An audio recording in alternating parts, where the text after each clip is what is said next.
What a joy to be back after my adventure in Punxsutawney last week for some rather interesting readings. St. Paul can be, shall we say, forceful sometimes. I'm glad I didn't baptize any of you people because you might start saying you were baptized in the name of Paul.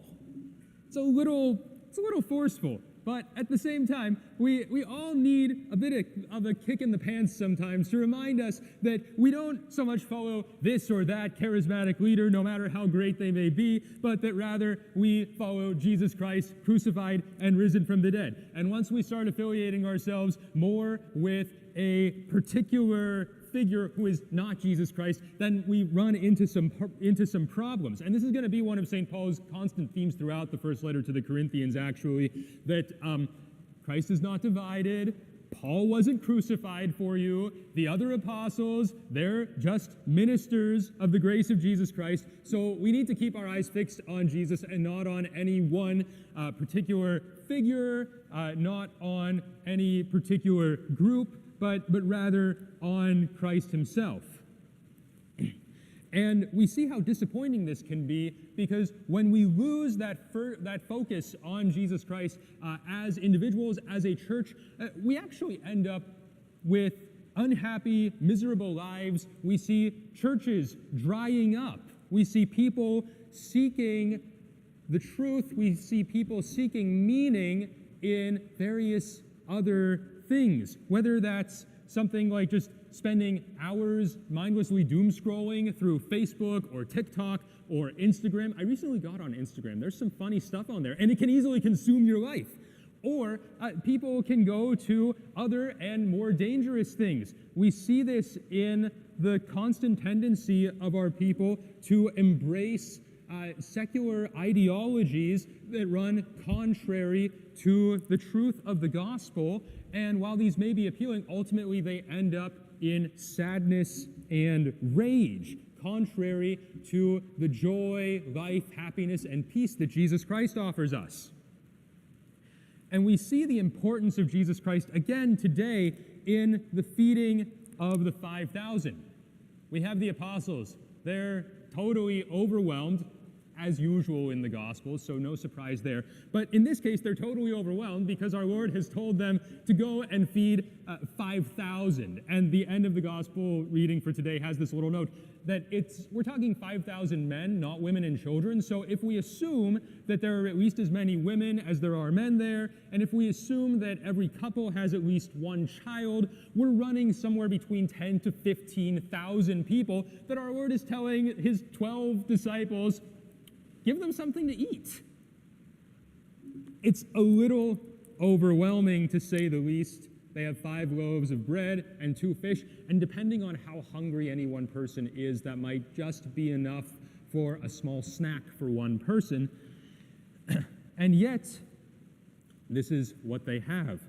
And our Lord takes this little bit that they have, multiplies it, and then through the apostles, he feeds the whole crowd.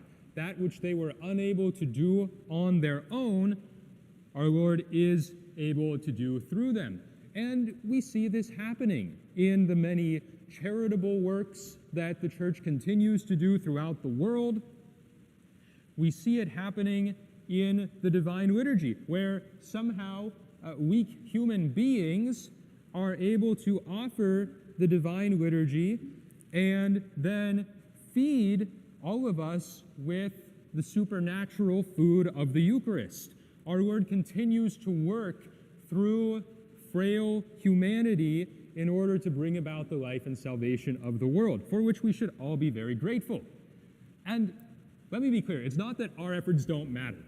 Our Lord's not just poofing enough bread and fish to feed people into existence out of nothing. The apostles and we all have our part to play. The apostles must bring this bread and fish forward to our Lord for him to bless, and then he uses them to distribute these things to the hungry crowd. From this, we can learn our Lord wants our cooperation in what he's doing. Yes, it's his power that brings about all the good in the life of the church. But he expects us to show up ready and willing to work and to bring the little that we have. And to be honest, ever since becoming a deacon, I've realized that's really a very, very small amount that I have to offer. You make all sorts of little mistakes that you didn't even realize could be made. But we can have confidence and faith that ultimately our Lord will supply the divine power needed for the mission of the church, for the life and salvation of the world. So as we continue with this divine liturgy, let's remember that at the center of Christianity, we find not so much, as Pope Benedict said, we find not so much an ethical choice or a lofty ideal, but we find the person of Jesus Christ, crucified and risen from the dead in order to give us new life.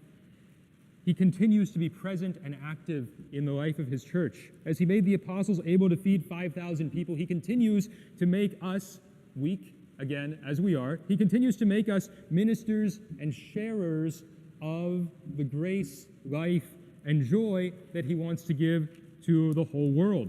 So let's be thankful that he makes us share in his work and pray for both the spiritual sight to see his will and for the spiritual strength to carry it out, because what is at stake is our own eternal happiness and really the happiness and salvation of the whole world.